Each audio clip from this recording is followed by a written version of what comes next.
Hi అండి, అందరికీ నమస్తే. Welcome back to our channel అమ్మ అభిరుచి. ఇవాళ రెసిపీ వచ్చేసి పెసరపప్పు గోంగూర అండి. చాలా ఈజీగా అయిపోతుంది, టేస్ట్ కూడా బాగుంటుంది. ఎవరైనా ట్రై చేయాలనుకుంటే ఖచ్చితంగా ట్రై చేయండి. అంతేకాకుండా నచ్చిన వాళ్ళకి కూడా ట్రై చేయండి, ఖచ్చితంగా నచ్చుతుంది. ముందుగా గోంగూరను అయితే తీసుకోవాలండి. కాడల నుంచి ఆకులను అయితే సెపరేట్ చేసేయాలి.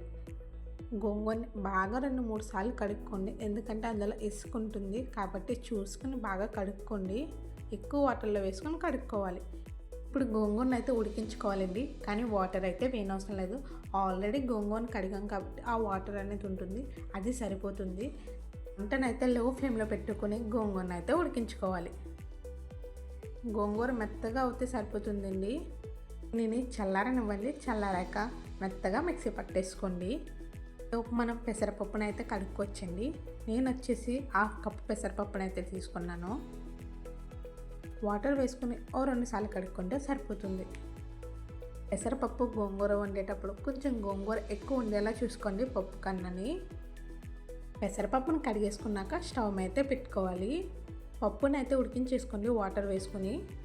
అందులోనే పచ్చిమిర్చిని కూడా వేసేయండి. 5 పచ్చిమిర్చిని అయితే వేసుకున్నాను. వేసేసి మూత పెట్టి కొంచెం సేపు ఉడకనివ్వండి. కుక్కర్లో కన్నా పప్పుని మామూలుగా వండుకుంటేనే బాగుంటుందండి. ఒకసారి మీరు కూడా ట్రై చేయండి. పప్పు బాగా మెత్తగా అవ్వాలండి, పలుకు అనేది ఉండకుండా చూసుకోండి. అలాగే వీడియో నచ్చితే కనుక లైక్ చేయండి, షేర్ చేయండి. మరిన్ని వీడియోల కోసం నా ఛానల్ సబ్స్క్రైబ్ చేసుకుంటే పక్కన ఉన్న బెల్ ఐకాన్ కూడా నొక్కండి. నేను పెట్టిన ప్రతి వీడియో నోటిఫికేషన్ అనేది వస్తుంది. గోంగూరను కూడా మెత్తగా మిక్సీ పట్టేశాక పప్పు బాగా ఉడికిపోయాక గోంగూరను అయితే వేసుకోండి. అందులో కొంచెం వాటర్ వేసుకొని వాటర్ని కూడా వేసేసుకోవాలండి. వేసేసి మొత్తం కలిసేంత వరకు కలుపుకోవాలండి. నేను మూత పెట్టి ఒక 5 నిమిషాలు ఉడికించండి.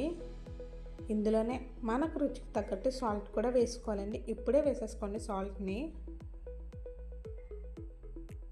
ఇందులోనే పసుపును కూడా వేసుకోవాలి.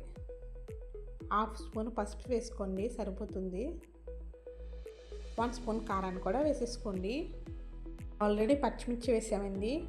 పోపు కూడా పెట్టేటప్పుడు ఎండుమిర్చిని కూడా వేస్తాం కాబట్టి చూసుకొని కారాన్ని అయితే వేసుకోండి. కారాన్ని కూడా వేసేసి బాగా ఒకసారి కలిపేసుకోండి. దీనిని మూత పెట్టి ఒక 5-6 నిమిషాల వరకు ఉడికించుకుంటే సరిపోతుందండి. ఎక్కువ ఉడికించుకోకండి, ఒక 5-6 నిమిషాలు ఉడికించుకుంటే సరిపోతుంది. దీనికి కావాల్సిన పోపులు అయితే తీసుకోవాలండి. అప్పుడు స్టవ్ మీద గిన్నె పెట్టి ఆయిల్ వేసుకోండి. ఆయిల్ కొంచెం ఎక్కువ వేసుకోండి. నెయ్యి ఫ్లేవర్ ఇష్టం ఉంటే నెయ్యిని వేసుకోండి, లేదంటే ఆయిల్ నెయ్యి 2 కలిపి వేసుకోండి, లేదంటే ఆయిల్ 1 వేసుకుంటే సరిపోతుంది. ఆయిల్ వేడెక్కాక వెల్లుల్లిపాయ రెబ్బలను అయితే వేసేయండి.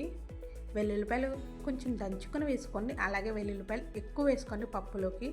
ఆవాలు, జీలకర్ర, ఎండుమిర్చి, కరివేపాకు వీటిని కూడా వేసేసి బాగా పోపు అనేది వేగాలండి.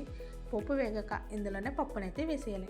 అంతేనండి, పప్పు గోంగూర అయితే అదిరిపోయింది. మీరు కూడా ట్రై చేసి అదే మాట చెప్పండి.